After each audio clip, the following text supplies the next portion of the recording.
Okay, we'll derive what are called momentum space Feynman rules for Green's functions.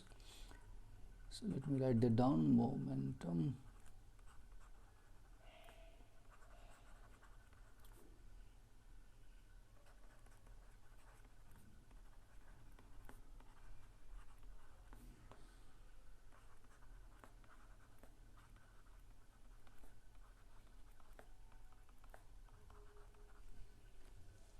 So we are still looking at these Green's functions, which are functions of these space-time points, and we want to write down Feynman rules in terms of in momentum space. So we'll see soon what I mean by this. So earlier what we have done is we have written down Feynman rules for these objects. Okay, and they were, hopefully I can go and see. Yeah, so they were listed here, for example.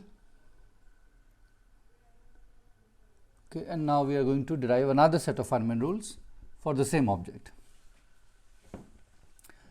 Okay, so let's recall that when we had a propagator in the expression,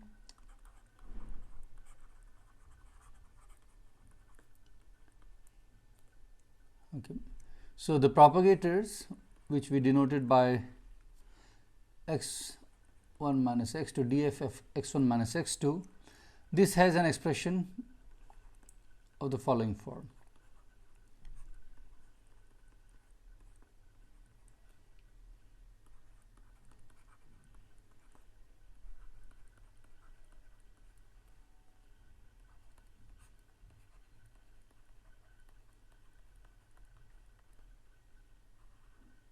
Okay, where this m is the parameter that appears in the Lagrangian, not the physical mass. Okay, this is not physical mass necessarily. If the theory is interacting theory, this is not the physical mass, but anyway, there is the mass parameter that appears in the Lagrangian, and this is the Feynman propagator that you have, and integrals run from minus infinity to plus infinity.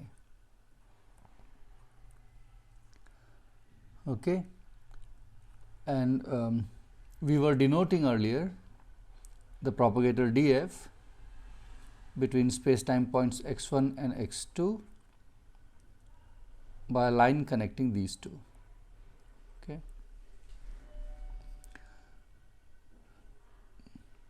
Now, what we will do is we will of course still denote the propagator by this. So that was whenever we drew this, we meant this object. But now what we will do is we will keep this expression in mind, and it is of course a function of x1 minus x2. So that information is here. But then I also want to use this variable k, which is a dummy variable because it is integrated over. So df does not depend on k. Nevertheless, I will put a k here and give it a direction. Okay. And by doing so, I am just reminding myself that in this expression of df, the dummy variable that I am using, that which is k in this case, I will just put an arrow and give it a direction and put that k here to remind myself that the integration variable used in this expression is k. Because you see, if you have an expression which has several Feynman propagators appearing, they all will come with different integration variables. So k1, k2, k3 and so forth, and I will just put k1 here or k2 on another propagator and so forth to remind myself that that is the variable which appears in here.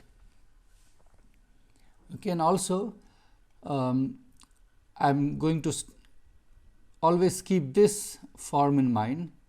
So the way it is written here is right now, if x1 is if the momentum k, this k is a momentum, not a physical momentum, it is a loop integration variable, but it is a momentum variable. If that is directed from x1 to x2, okay, in this, then the exponential that I have here the x1 from which the momentum is coming out has a positive sign. Okay, so it is e to the I k dot x1. Okay, and the one into which it is going, the momentum is going into x2, that factor comes with a minus sign. So all I am saying is this exponential you can write as e to the I k x1 times e to the minus I k x2. Okay, and we will remember all this by noticing that the way I have drawn here, k is coming out of x1 and going into x2. So here x1 is the one which comes with a positive sign and x2 is the one which comes with a negative sign. Okay, so this way we will remember this. Okay, so if it is coming out of x1, it will have a positive sign, and if it is going into x2, then it will have a negative sign. Okay, now whether you should put in this direction or in the opposite direction, you choose. Okay, when you are drawing the diagram, that will be your choice. But once we have drawn the propagator and put a directed momentum, I will always follow this. Okay, I will always follow this. Okay, so now let's look at one of the diagrams which I think we have already analyzed and try to write down the expression for that Feynman diagram. Okay, so let me do that. So here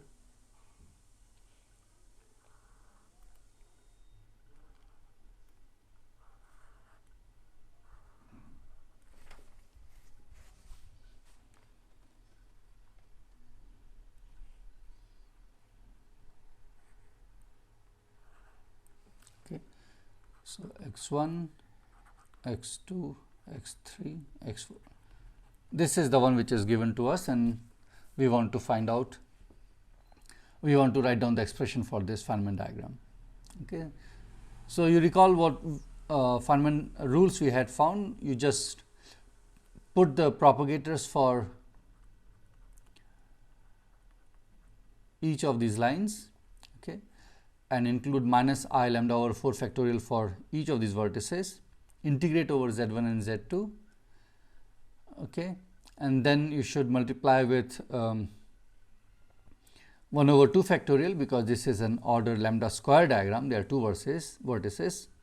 So the exponential in the master formula is being expanded to second order, so it has a 1 over 2 factorial, and then you multiply with the combinatoric factor. Okay, so that is what we are supposed to do, and that's what we are going to do. Let's call this f of x1, x2, x3, x4. Okay, I am giving it a name instead of calling g of these things, because g, by g I would usually mean all the diagrams that appear at order lambda square. So because I am looking at one particular diagram, I am just calling it by this name. Okay, so this is a Feynman diagram, and I have this name. So this, as I said, is the following. I should include so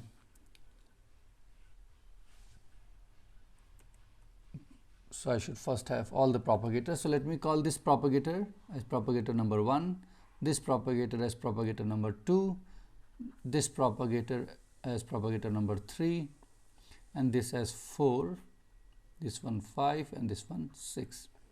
Okay. So what I really have here is df of x1 minus z1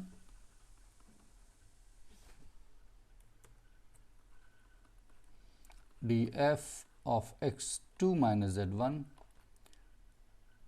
df of x3 minus z2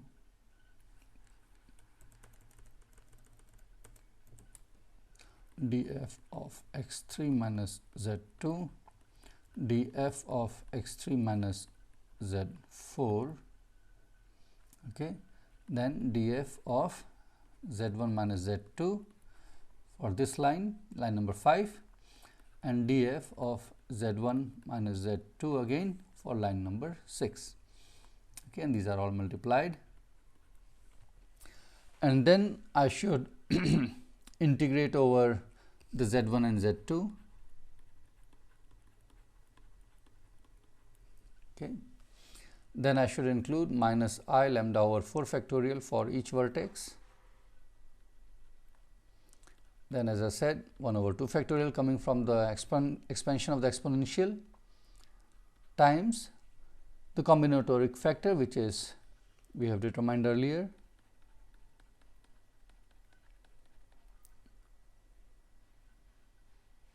Okay, so that's the expression we have for this Feynman diagram. Now we will use the explicit expression here. Okay, maybe I should just bring it there. So let's see. I will just write that rule here so it's easy to read. So what we have, that Feynman x1, x2, and we have a momentum that is flowing from x1 to x2, and the expression we have is d4k over 2 pi to the 4 e to the I k dot x1 minus x2 I over k square minus m square plus I epsilon. Okay. So now let's look at all the terms, all the factors df's that contain z1. So look at this term and this term and this term, not term, these factors. Okay. So this will have first what I should do is assign momentum to each propagator in this diagram. So let me assign it this way. So I am assigning k1 flowing like this, k2,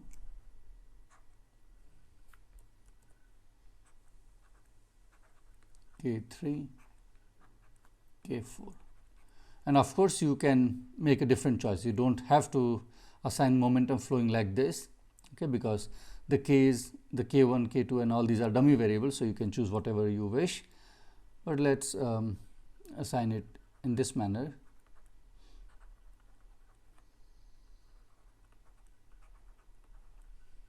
Okay. Okay. So if I look at this df, okay, this z1 is the one in which the momentum is going, okay, and if momentum is going into x2, for example here, it comes with a negative sign. So this one will contribute e to the I k1, because that is what is here, minus z1, right. So this one, this factor gives e to the I k1 dot z1, e to the minus I k1 dot z1. This one will give you e to the minus I k2, because I am looking at this one, the momentum is k2 times z2. Okay. Then this one, which corresponds to k5 line number 5, it will give you what? E to the I k5 z1. Sorry, this was supposed to be z1. And then this one, which is corresponding to the line 6, it will give you e to the I k6 z1. Okay. So I have just collected all the exponential factors which I will get from these ones, these 4, and which have z1. Let's also now, okay, maybe I will just do it first. So here I have taken care of these factors, and now I can easily do the integral over z1. Okay. So I am just doing this entire thing in parts. So I am first collecting only the z1 pieces, because they are just exponentials and I can easily do the integral without disturbing anything else. So, that is what I am doing. So, first I have collected all the pieces which contain Z1 and I do the integral d4 Z1, and this is easy because this is simply d4 Z1 e to the minus I k1 plus k2 minus k5 minus k6 Z1, and this this is just a delta function.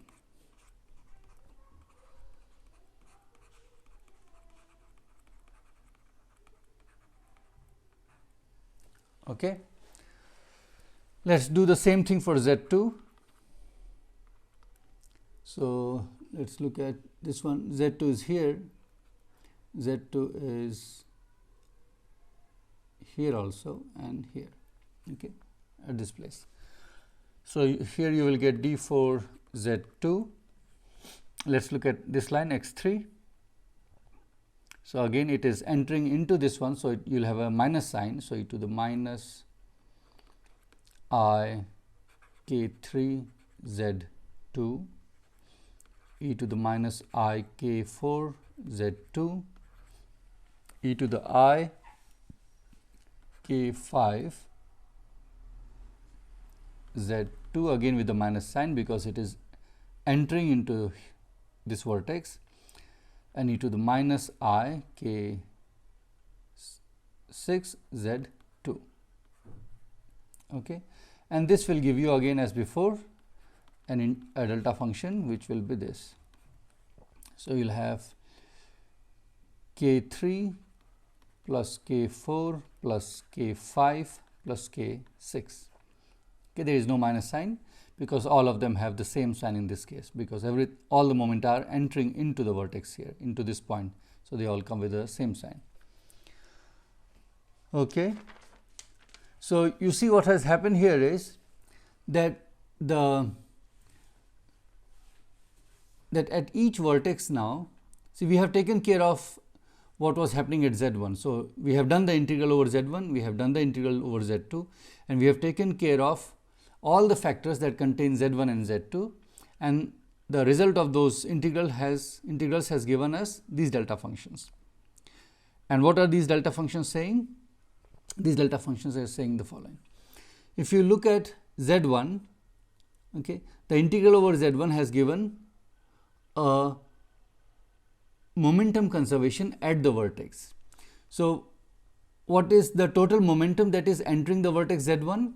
It is k1 plus k2, k5 is exiting. So, you can think of it as minus k5 entering, k6 is exiting. So, you have minus k6 entering. So, the delta function you get is k1 plus k2 minus k5 minus k6, which is the total momentum that enters into Z1, okay, and that is what is here. And what you have got at Z2? You have got k3 plus k4 plus k5 plus k6, which is the total momentum that enters into the vertex. So, k3 enters, k4 enters, k6 enters and k5 enters. Okay, remember still that there is no physical momentum in the problem, because the object that you have is only a function of x1, x2, x3 and x4. There are no momenta in the object that you are calculating. Okay. So, these are just the dummy variables, but nevertheless you see that this is how it comes out. Okay. So, this is good, and let me write that down.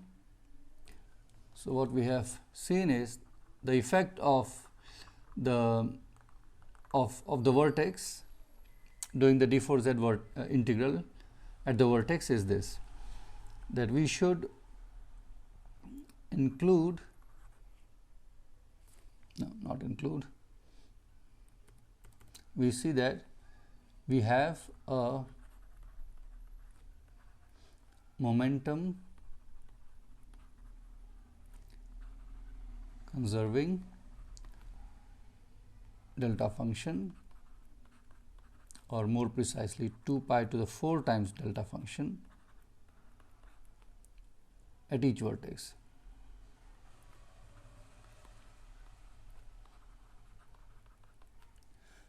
And what is the argument of the delta 4 here? It is sum of all momenta entering the vertex. Okay, and remember, if some momenta are flowing out of the vertex, then you say that negative of that momenta is flowing in. Okay, and that is how you make this. Okay, that is good. The integrals are gone, z1 and z2. Then all the z1, z2 are taken care of. What is left is just the external points, x1, x2, x3 and x4, these 4 external points. And let's see what these 4 external points leave behind. So what they are leaving behind is coming from these exponentials, right? Because you have e to the I k1 x1, where k1 is leaving x1, okay, and e to the I k2 x2, and e to the I k3 x3, and e to the I k4 x4. So we are left with e to the I k1 x1 times e to the I k2 x2 times e to the I k3 x3 times e to the I k4 x4. Okay, these 4 factors. So all this is now taken care of up to here. The integrals are done, the external point contributions are written, and what is left is just this piece, right? Minus I lambda over 4 factorial squared and these factors. And of course, you are still left with these factors and these integrals to be done, right? Because each propagator comes with these factors. Till now we have taken care of only the exponential factors. So eventually now we have at the end the following. So we have f of x1, x2, x3, x4. This is equal to, so each propagator has an integral over the this variable k1, k2 and so forth. So you get these 6 integrals because you have 6 propagators. Okay. Then we are left with these factors corresponding to each external point. So let me write that one.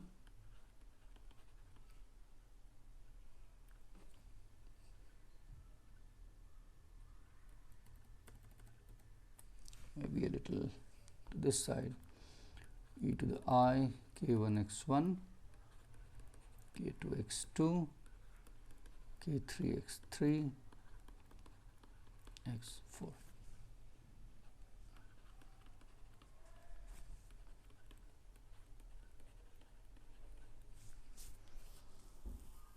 Sorry, too much. Only 4 external points. Then we have calculated the z integrals and z1 and z2 integrals, and they give this.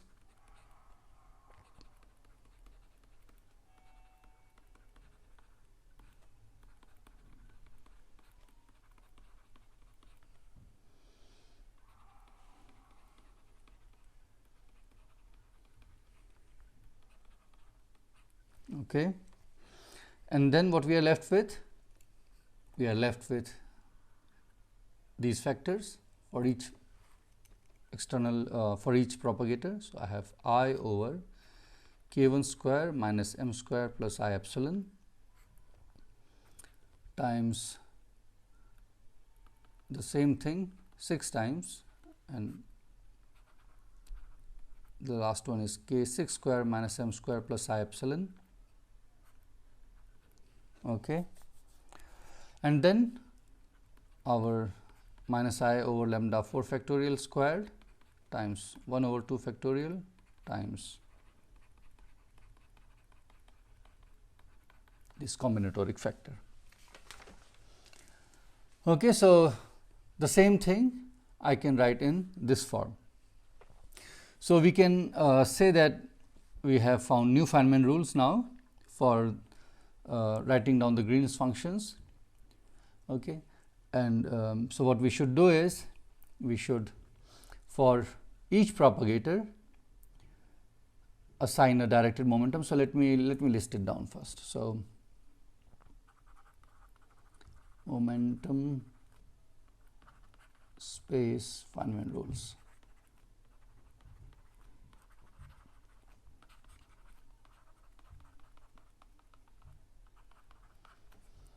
Okay. So, the first rule is, to each propagator in your diagram you assign a momentum. So, first label the propagators by 1, 2, 3, 4. So, you know how many of them are there. Okay. Assign a directed momentum.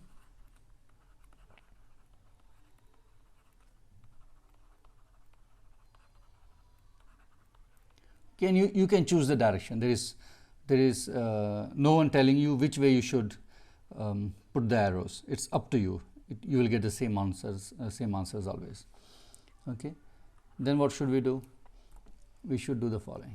We have to have this integral for each of the propagators, right? So, include for each propagator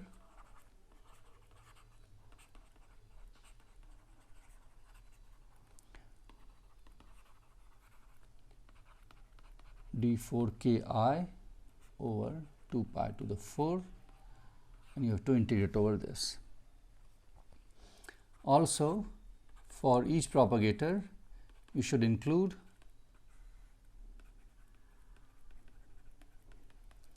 I over k I square minus m square plus I epsilon, because you see that you have this thing coming for each propagator. So, what I am basically doing is, right now, it is just trying to make a rule which is easy to remember, so that whenever there is a Feynman diagram, I can just write down the expression of it without doing a lot of work. So, I have taken care of this piece now, the integrals. I have taken care of this piece. Okay. Now, let me make this as a rule, that at each vertex I should have a momentum conserving delta function. At each vertex include 2 pi to the 4 times delta 4 of all momentum that is entering.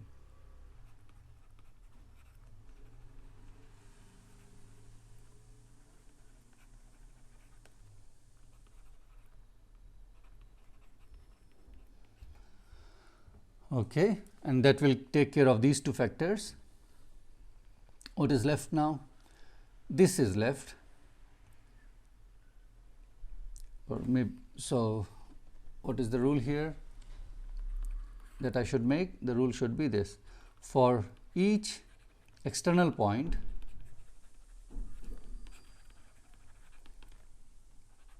xi, okay, so if the external point is xi, then for each of them assign a factor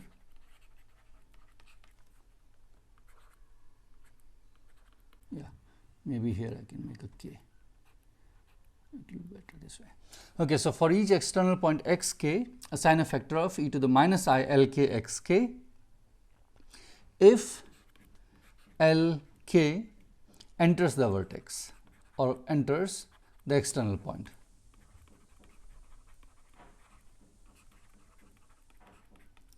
Okay. So, in our case, let us see what we should expect and what we are getting. So, here k1 is not entering x1, it is exiting it. So, k1 minus k1 is entering x1. So, if minus k1 is entering x1, I should get from my rule e to the minus I k1, sorry minus, so I should get e to the minus I minus k1 x1, which is e to the I k1 x1, and which is precisely what I have here. Okay, so, this rule is also correctly formed. Now, what is left is only these factors. all else I have taken care of. So I will turn also them into rules. So the rule is include minus I lambda over 4 factorial, okay, for each vertex.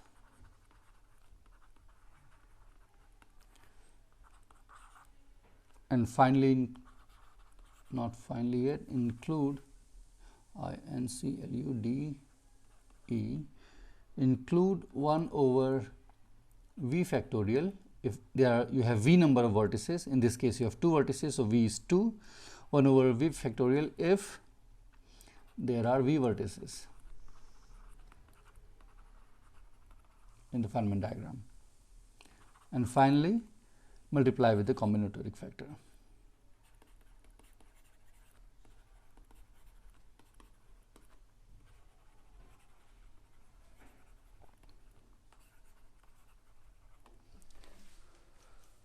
Okay, so we have the full list of momentum space Feynman rules for writing down these Green's functions. Okay, and I think they are quite straightforward. What you should remember is that we have just created a mnemonic, I think it's called mnemonic, MONIC, okay, so that we can easily remember what we should be writing down as an expression for the Feynman diagram. Okay, but if you ever have a doubt why this rule or that rule has to be there, you go back and start writing down the expression from scratch and do all this and convince yourself that indeed that is what should be termed as a, or what should be made as a rule, so that the entire expression gives you exactly the same answer. Okay, so this is not something some deeper understanding. We are just trying to create some memory devices so that we can write expressions directly without going through the full computation, starting from the beginning. Okay, so good, and we will stop here and we will continue our discussion on Feynman diagrams and Feynman rules in the next video.